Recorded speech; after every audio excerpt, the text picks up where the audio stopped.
Assalamualaikum warahmatullahi wabarakatuh.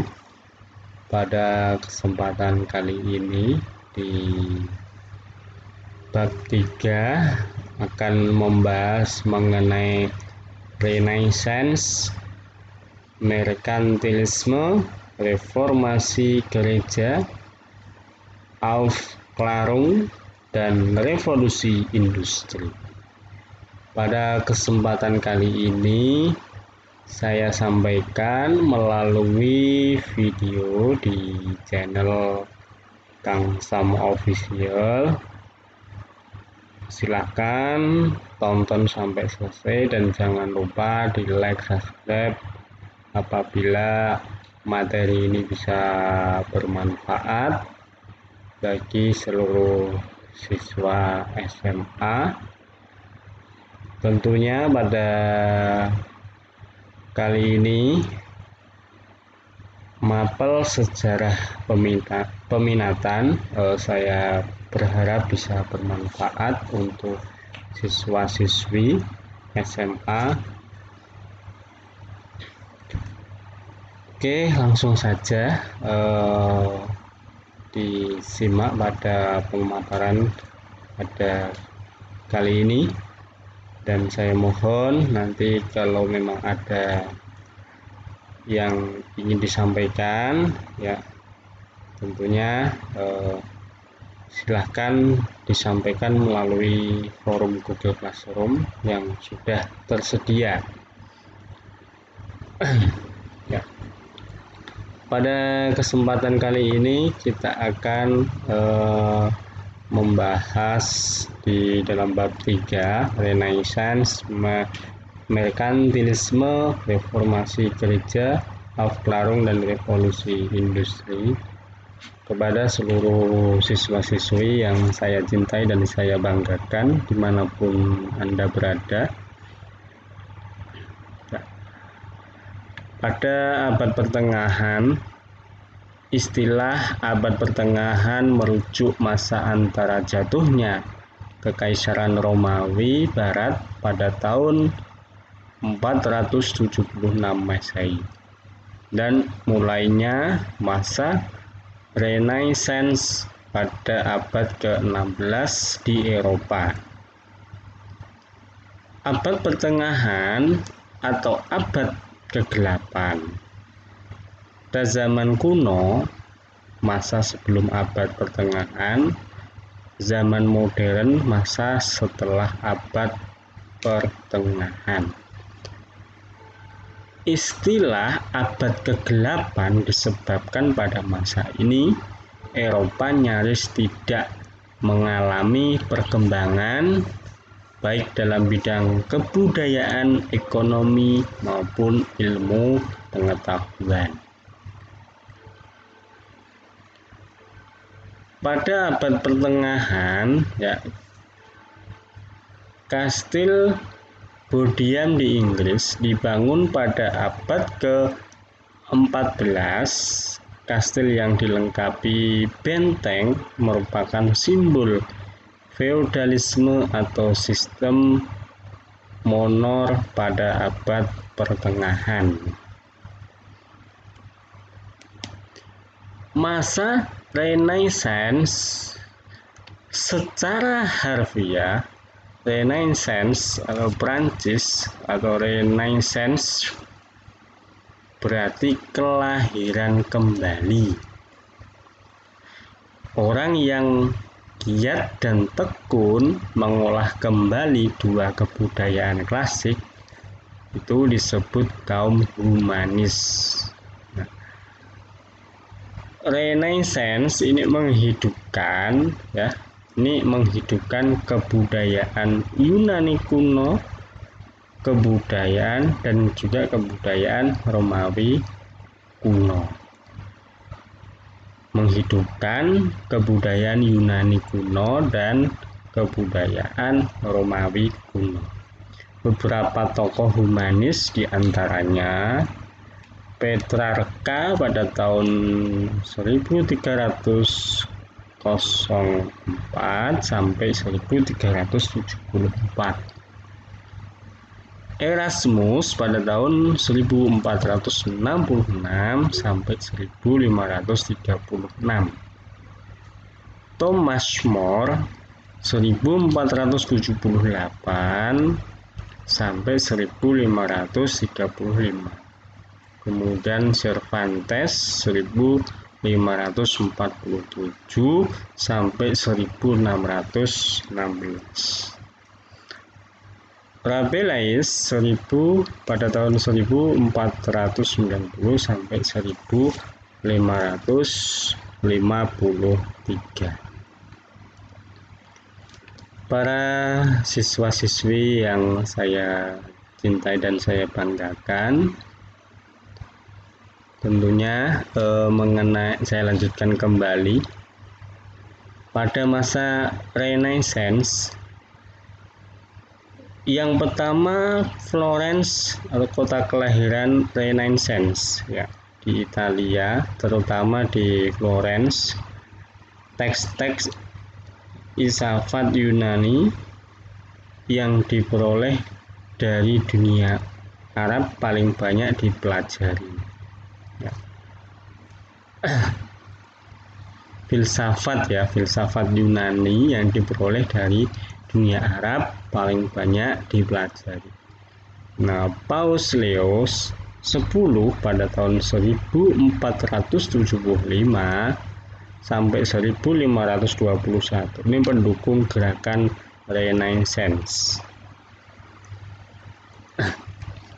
Kemudian yang kedua, faktor-faktor lahirnya gerakan Renaissance yang munculnya banyak kelas menengah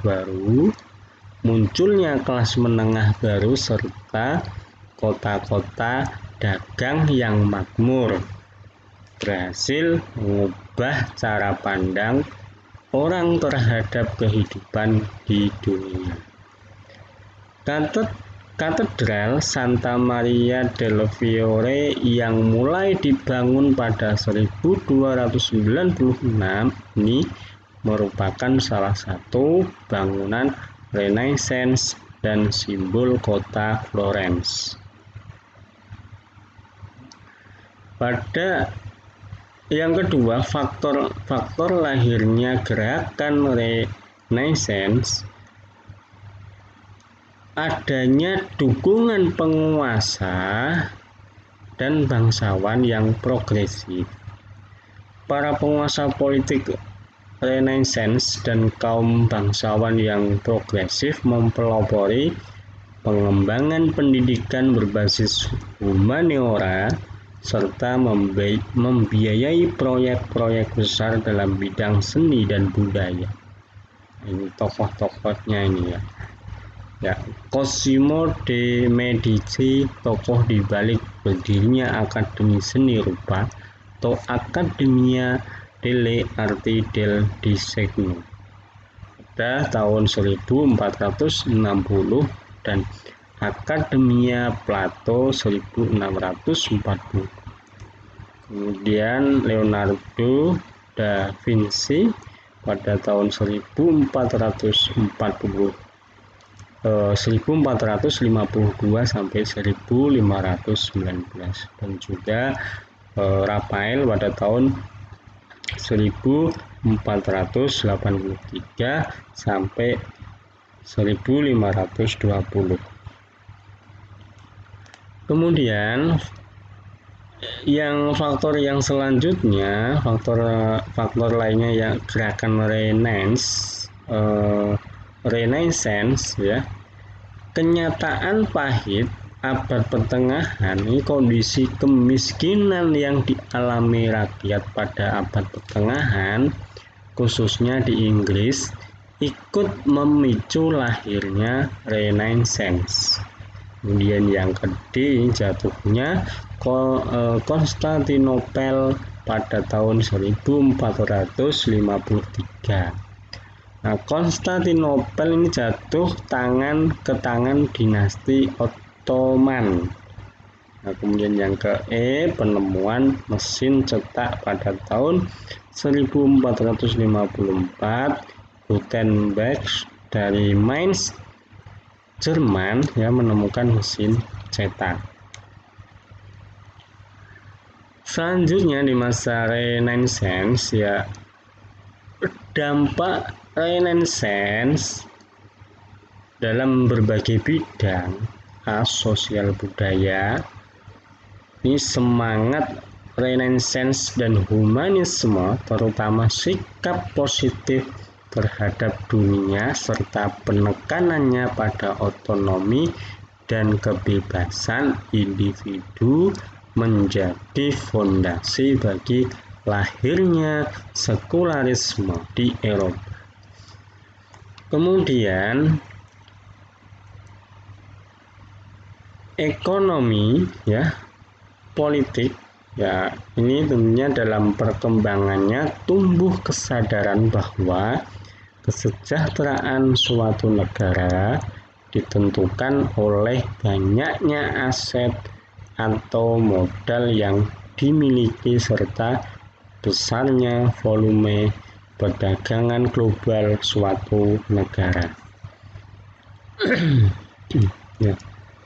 Merkantilisme ini adalah mendorong sebanyak mungkin ekspor dan sedikit mungkin impor, serta ukuran kemakmuran negara terletak pada kemampuan mengumpulkan sebanyak mungkin sumber daya yang terbatas seperti emas dan perak. Kemudian ini merkantilisme ini yang melatar belakangi lahirnya merkantilisme. Merkantilisme ini lahir di Inggris dan Prancis. Lahirnya merkantilisme ini dipengaruhi semangat Renaissance yang ditandai oleh kepercayaan akan kemampuan manusia, hasrat intelektual, serta penghargaan atas disiplin intelektual. Bahkan ukuran kemakmuran dan kekuatan atau power suatu negara dilihat dari seberapa banyak negara tersebut berhasil mengumpulkan sumber-sumber daya yang terbatas.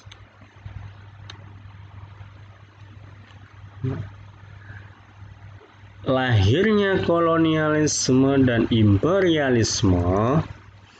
Merkantilisme memicu era penjajahan samudra dan imperialisme dengan tujuan menguasai koloni-koloni atau wilayah-wilayah yang akan menjadi sumber bahan baku dan pasar potensial. Tidak sedikit penjelajahan dan pelayaran bangsa-bangsa Eropa yang dibiayai oleh raja atau negara. Nah, setiap negara seperti Inggris, Prancis, Belanda, dan Spanyol ini saling bersaing untuk mendapatkan emas dan perak dalam jumlah besar. Merkantilisme. Nah, ini lukisan karya John van der Linde pada tahun 1775 sampai 1852 yang menggambarkan pendaratan kapal Christopher Columbus di San Salvador atau El Salvador. Nah, ini hasil lukisan karya John van der Linde ya pada tahun 1775 sampai 1852. Ya. Gerakan reformasi gereja yang pertama diambang reformasi Bonifacius ke-8 versus Philip ke-4. Raja Philip keempat pada tahun 1268 sampai 1314 ini berniat memusatkan seluruh kekuasaan ke tangannya sendiri. Di bawah pemerintahannya, untuk pertama kalinya rasa mewajibkan klerus membayar pajak. Ini lukisan, ada lukisan jual beli surat, pengakuan dosa atau indulgensi. Nah, ini contoh suratnya ya, seperti itu.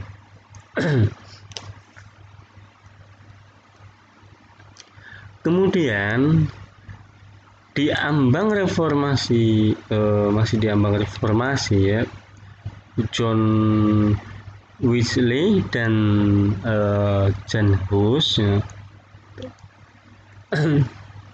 ya, teolog Bohemia Jan Hus, teolog Inggris John Wesley ya. Ini penggerak-penggerak ya, termasuk pada di ambang reformasi ya. Ini kalau kita perhatikan ini ya, ini Bohemia Jan Hus dan juga John Wesley ini. Nah, lahirnya Protestanisme. Reformasi gereja Protestan adalah gerakan besar di Eropa Barat pada abad ke-16 ya, tahun 1517. Kemudian reformasi ini dipelopori biarawan dari Ordo Agustinian, yaitu Martin Luther. Nah, tujuannya adalah mereformasi kepercayaan, doktrin, dan praktek-praktek dalam gereja Katolik Roma. Ini Agustinian Martin Luther, ini pelopor gerakan reformasi gereja atau Protestan. Dampak langsung reformasi gereja, lahirnya Protestanisme, menguatnya negara dan pemerintahan sekuler, lahirnya gereja Anglikan atau Anglikanisme, kemudian reformasi dan demokrasi, dan selanjutnya reformasi perang 30 tahun dan kebebasan beragama. Gerakan reformasi gereja ini perjanjian perdamaian Westphalia pada tahun 1648. Nah, ini dari sumber wikimedia.org ya, ini pas pada saat perjanjian perdamaian Westphalia pada tahun 1648 ya. Kemudian etika Protestan yaitu daya penggerak di belakang layar yang mendorong perkembangan kapitalisme. Hubungan antara Protestanisme dan kapitalisme sendiri bersifat tidak langsung. Kemudian yang kelima ini reformasi gereja Katolik. Ini reformasi Katolik adalah upaya-upaya yang dilakukan gereja Katolik pada abad ke-16 dan awal abad ke-17 untuk mewujudkan pembaharuan internal gereja dan untuk melawan gerakan Protestanisme. Reformasi Katolik ini lebih dimaknai sebagai suatu tindakan sadar dari gereja Katolik, bukan sebagai reaksi atas gerakan Protestanisme. Kemudian pada abad pencerahan atau Aufklärung ya, pengertian dan gambaran umum ya, abad pencerahan Age of Enlightenment pada tahun 1685 sampai 1815 ini adalah suatu periode dalam sejarah manusia yang ditandai dengan optimisme yang tinggi pada kemampuan rasio manusia untuk menciptakan kemajuan. Nah, yang kedua, slogan abad pencerahan Sapere Aude Immanuel Kant pada tahun 1724 sampai 1804 ini beranilah berpikir sendiri. Sapere Aude.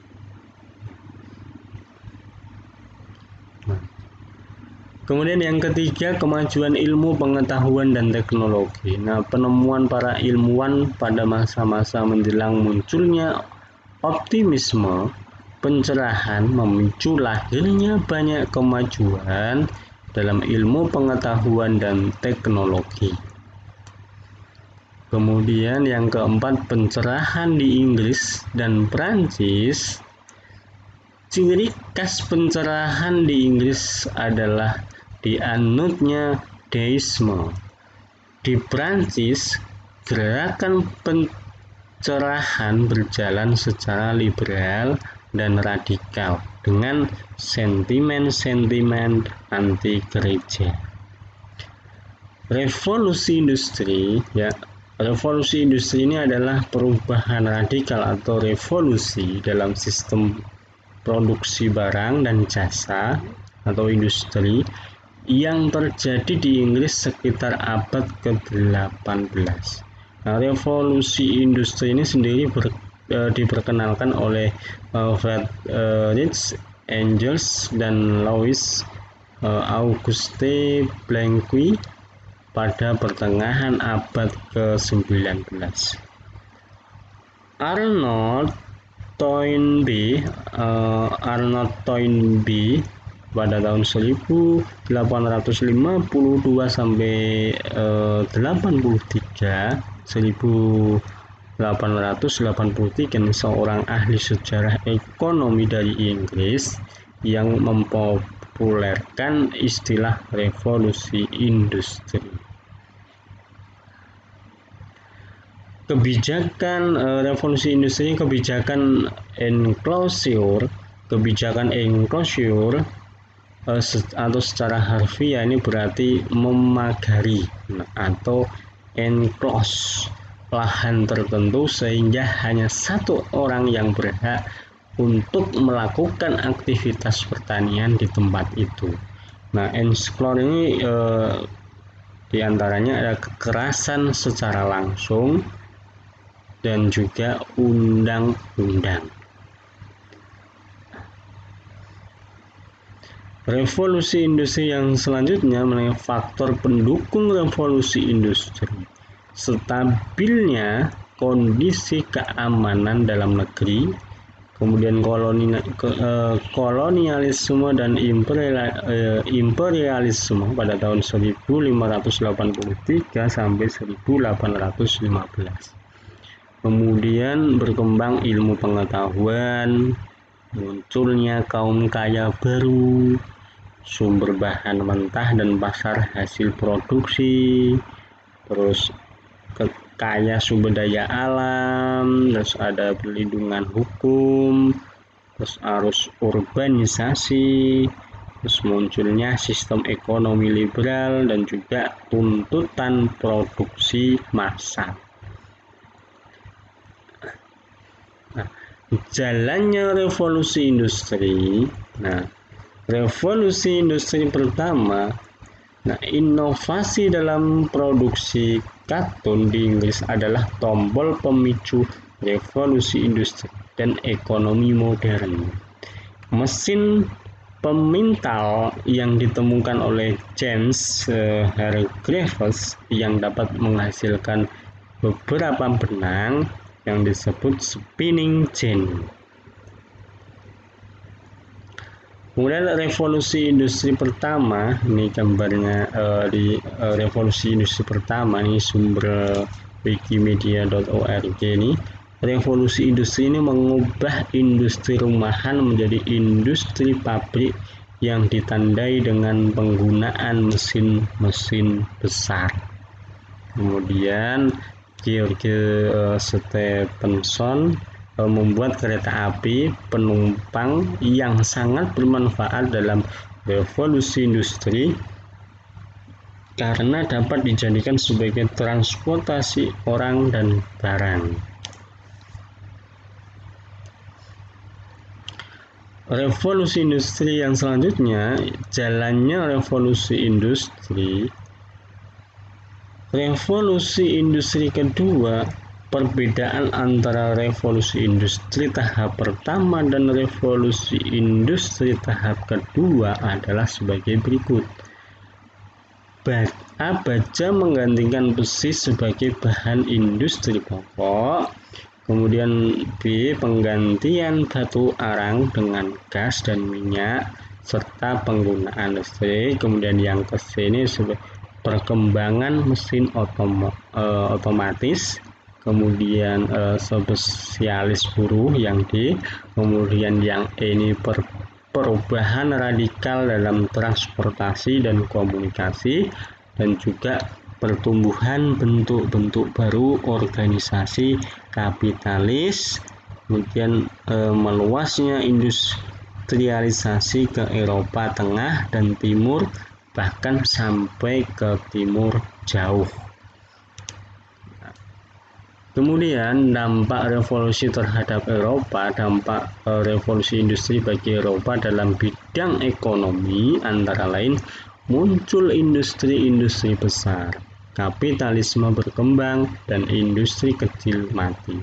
Nah, dalam bidang sosial, arus urbanisasi semakin tinggi, lahirnya kelas buruh, munculnya revolusi sosial, dan terjadi polusi di banyak tempat. Nah, dalam bidang politik antara lain munculnya paham sosialisme, munculnya partai politik, dan timbulnya imperialisme modern. Ya. Kemudian yang keempat, ini pengaruh revolusi industri terhadap perubahan ekonomi, sosial, budaya, dan politik Indonesia. Ini mengenal teknologi berbasis mesin, kemudian dikenal paham liberalisme, kemudian dilaksanakannya kebijakan pintu terbuka, kemudian politik etis yang menjadi ajang eksploitasi baru Belanda terhadap rakyat Indonesia. Nah, demikian pemaparan pada kali ini. Semoga materi yang saya sampaikan ini bisa bermanfaat untuk siswa-siswi SMA atau MA dimanapun kalian berada. Nah, saya rasa sudah cukup pada sesi kali ini, dan saya akhir kata, wabillahi taufiq wal hidayah. Wassalamualaikum warahmatullahi wabarakatuh.